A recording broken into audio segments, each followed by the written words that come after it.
Ya estamos de regreso, queridos amigos, en el Don de la Fe. Hoy, exponiendo este tema, la espiritualidad de las peregrinaciones. Y yo, más que exponerlo, le aseguro que lo estoy viviendo y que estoy conociendo y aprendiendo. Eso sucede siempre. Uno aprende porque quien le da contenido a este programa siempre son nuestros invitados. Y hoy estoy conversando con el arquitecto Ángel Díaz Bonet. Él es el director de Vía Vaticano y ha hecho... Ahorita le voy a preguntar cuántas peregrinaciones en tu vida, Ángel. ¿Cuántas? No sé el número. ¿500? Puede ser. ¿1000? Ya pierdes la cuenta. Ya. ¿Y a cuántos peregrinos has llevado tú a Tierra Santa, a Roma, a Lourdes, a Sí, bueno, Fátima? hay muchos que repiten. Hay cu- gente que lleva 15, 16 peregrinaciones.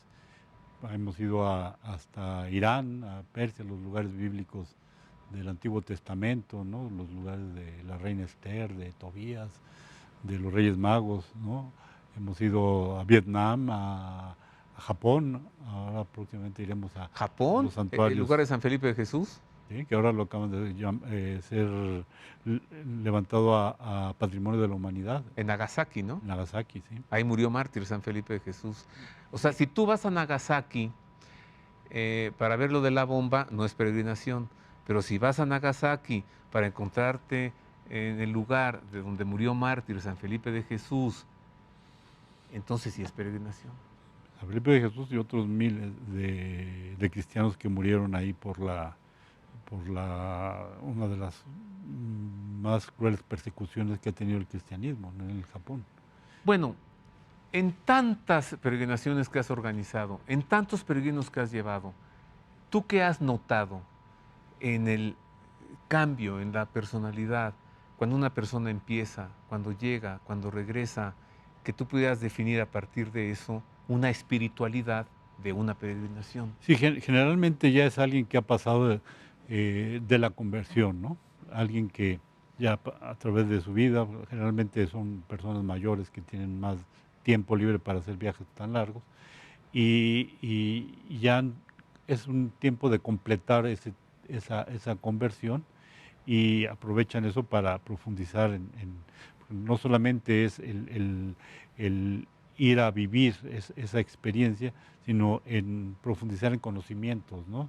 Conocimientos de la Biblia, en conocimientos de los mensajes marianos, de la historia de la iglesia, de los santos, de la vida, que eso es completar todo ese abanico, ese gran vestido que vas a llevar para presentarte con Jesús, que es tus galas, ¿no? de la boda, ¿no?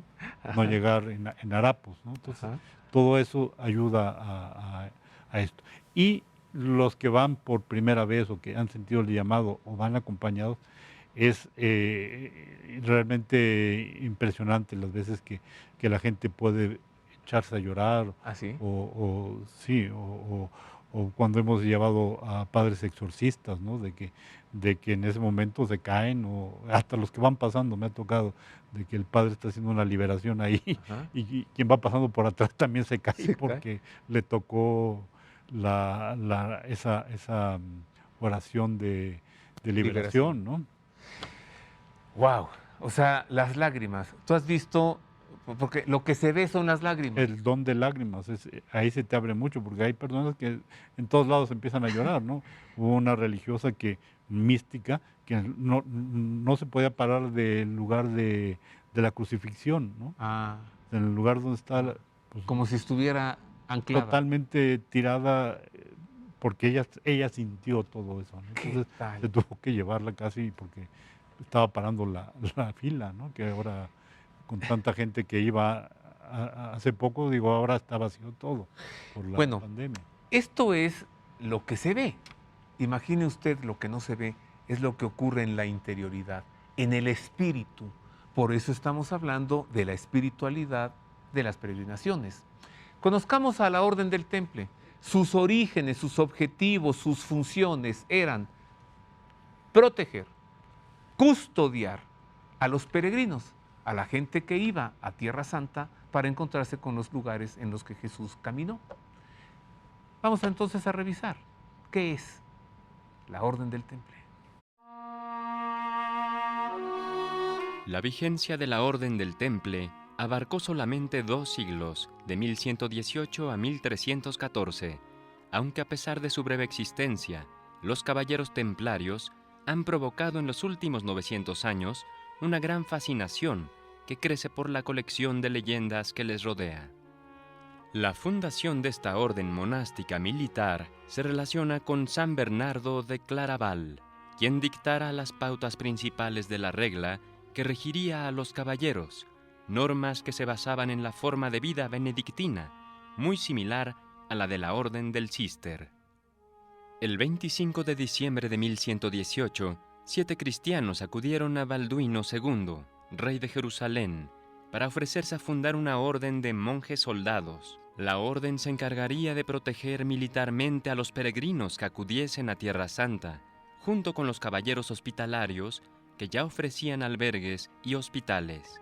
El rey les concedió un lugar sobre las ruinas y los alrededores del Templo de Salomón, donde permanecieron por 9 años, durante los que se les sumaron 2 caballeros más.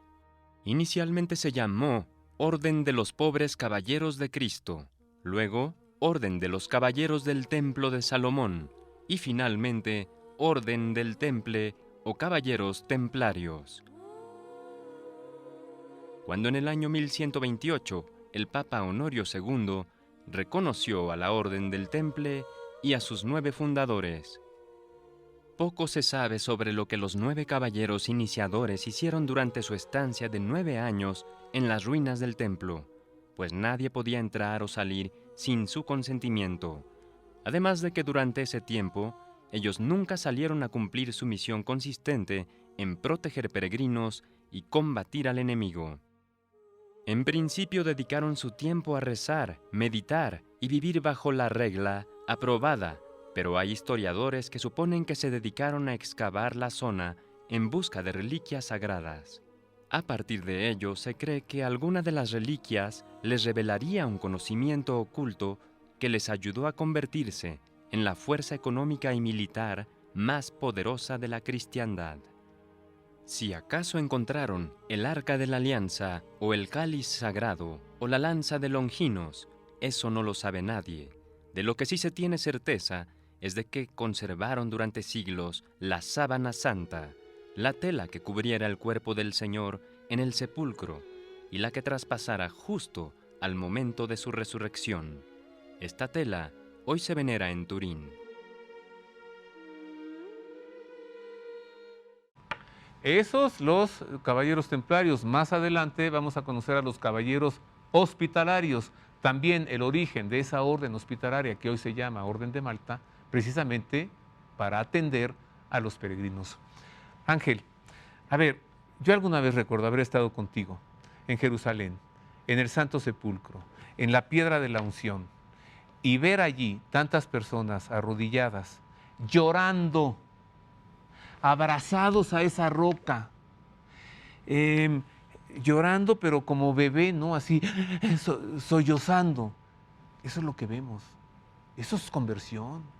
La gente que abre al Espíritu, es un don, ¿no? Ajá. Muchas veces entras tú sin pensarlo, ¿cómo vas a salir? ¿No? Entonces, tienes el don de que un don gratuito que es el don de lágrimas, por ejemplo. Entonces llegas ahí y empiezas a llorar que no te puedes detener, porque estás viendo tus pecados como consecuencia de la pasión. Y es un llanto gozoso, alegre, ¿no? Como limpiador, ¿no? Sí, al final es purificador. Purificador. ¿Y tú qué has visto? ¿Te ha tocado apreciar que una persona es la que sale y la misma regresa, pero ya es otra? ¿Te ha tocado ver eso? Y sobre todo, lo que pasa que cuando peregrinas son tantas emociones y tantas cosas en tan poco tiempo que necesitas tiempo para digerirlo, ¿no? Entonces, cuando ya la gente llega a sus casas y lo empieza a analizar y todo, es cuando empieza a ver ya el fruto, porque muchas veces, como dice, se echaron semillas y cayó en camino pedregoso. Y primero sí fue una gran emoción, pero después se marchitó y y solamente la que cayó en tierra firme, ¿no? Entonces ya cuando ves esos resultados que se incorpora a la vida de su parroquia, que empieza con un ministerio, que empieza es cuando ves los frutos de la peregrinación. Y antes una persona que estaba totalmente ajena a su parroquia, a la iglesia, pues se ha transformado en ayudar a su comunidad Wow. y profundizar en la fe, ¿no? Que también ha de haber al que le preguntas, oye, ¿y tú qué sacaste? ¿Qué trajiste de tu peregrinación? Unos llaveros, ¿no?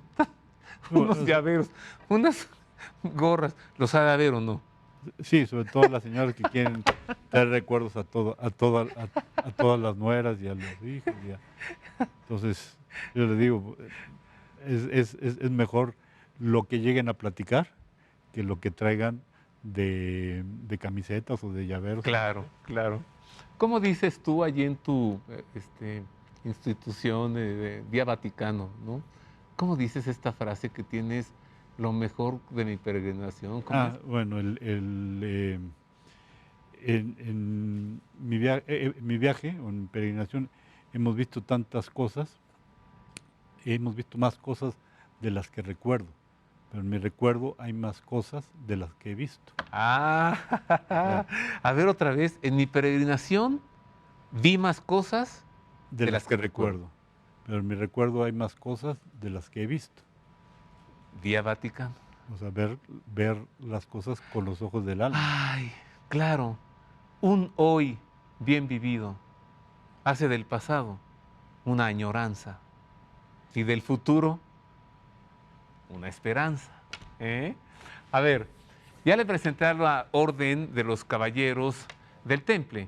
Vamos a conocer ahora a los caballeros hospitalarios de la Orden de San Juan de Jerusalén, hoy Orden de Malta. También tiene su origen con ocasión de las peregrinaciones, para atender peregrinos, pero no solamente protegerlos como los templarios, sino, mire, más interesante, para hospedarlos. Y este es el origen de lo que hoy es un hospital. No solamente es el atender a un herido, a un enfermo, un hospital, sino también es un lugar de hospedaje. Mire, los caballeros de la Orden Hospitalaria de San Juan.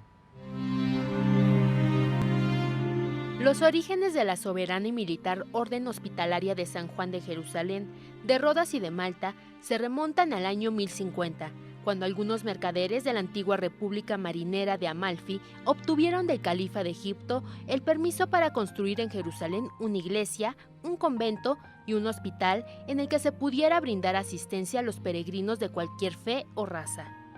La Orden de San Juan de Jerusalén, la comunidad monástica dedicada a la gestión del hospital para asistencia a los peregrinos en Tierra Santa, se hizo independiente bajo la dirección del beato Gerardo. Con la bula del 15 de febrero de 1113, el Papa Pascual II aprobó la fundación del hospital, con derecho a elegir libremente a los superiores, sin interferencia de otras autoridades laicas o religiosas, y lo puso bajo la tutela de la Santa Sede. En virtud de aquella bula, el hospital se transformó en una orden de la Iglesia. La Constitución del Reino de Jerusalén, por obra de los cruzados, obligó a la orden a asumir la defensa militar de los enfermos, de los peregrinos y de los territorios conquistados por los cruzados a los musulmanes. A la misión hospitalaria se sumó así el deber de la defensa de la cristiandad y la orden pasó a ser religiosa, hospitalaria y militar a la vez. Los caballeros nunca dejaron de ser religiosos, ligados por 3 votos monásticos, de pobreza, castidad y obediencia. Con el tiempo, fue adoptada la cruz octagonal blanca, que hasta hoy es símbolo de la orden. Tras la pérdida del último baluarte en Tierra Santa, en 1291, los caballeros tuvieron que buscar nuevos territorios donde establecerse, y lo hicieron, primero en Chipre y luego en 1310 en la isla de Rodas, y como la defensa del mundo cristiano exigía la existencia de una fuerza naval, la orden tuvo que implementar desde Rodas una potente flota que patrullara los mares del Mediterráneo oriental, razón que les valió a los caballeros el sobrenombre de escorpiones negros del Mediterráneo por parte de los infieles sarracenos y musulmanes. Después de 6 meses de asedio y de crueles combates con la flota y el ejército del sultán Solimán el Magnífico, en 1523 los caballeros tuvieron que rendirse, abandonando la isla de Rodas con honores militares. A ver, Ángel, entonces, ¿qué? ¿Tú vendrías a ser como un moderno templario u hospitalario? Porque no me digas que de pronto no se te enferma algún peregrino, no se tuerce un tobillo. Pues es muy rara vez, ¿eh?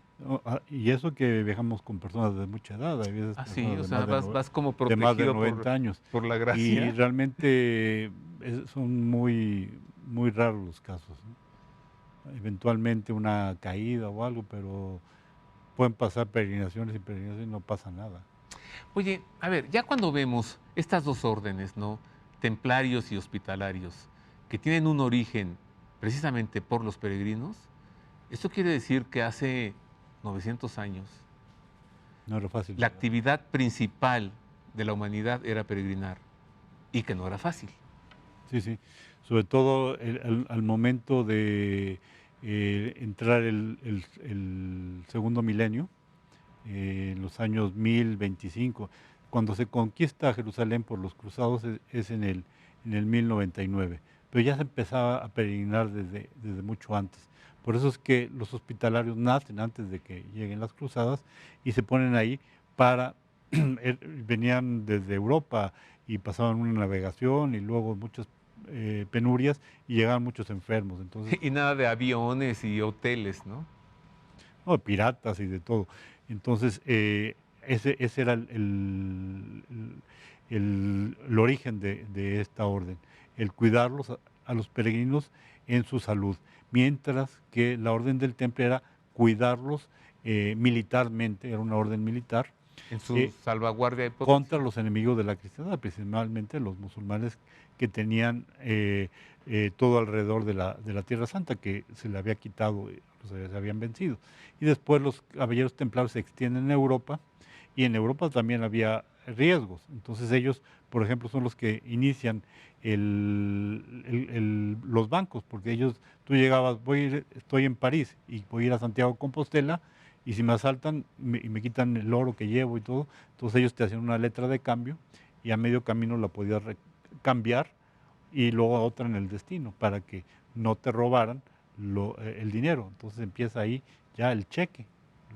O sea, el cheque, la forma del cheque, Es una letra de cambio. inventada por los templarios. Tú ibas a un monasterio en Francia, dejabas ahí tu oro y te lo daban daban en una Jerusalén. letra de cambio por tantas monedas de oro, y cuando llegabas a Santiago de Compostela, el monasterio de ahí te daba ese mismo importe. O a Jerusalén. En todo era una gran red, A como ver, un cajeros automáticos, pero ajá. eran monasterios del templo. Esto se pone cada vez más interesante y más bonito. Mire, ahora resulta que los cheques o los bancos encuentran su origen en el peregrinaje. Voy a hacer otra pausa, es breve. Al volver, hablemos algo de Santiago de Compostela, ¿no? Y también tengo que preguntarle al arquitecto Ángel Díaz Bonet, ¿cuándo, Ángel, después de este encierro, después de esta pandemia, ¿no? ¿Cuándo podremos volver a peregrinar? Que ya tenemos muchos deseos de peregrinar y de encontrarnos con lo divino y con lo sagrado. ¿Cuándo podrá volver a haber condiciones? Hoy puede un mexicano entrar a Francia o a Italia o a Israel, o ya no se puede, o bajo qué condiciones. Una pausa, regreso con esto y con más.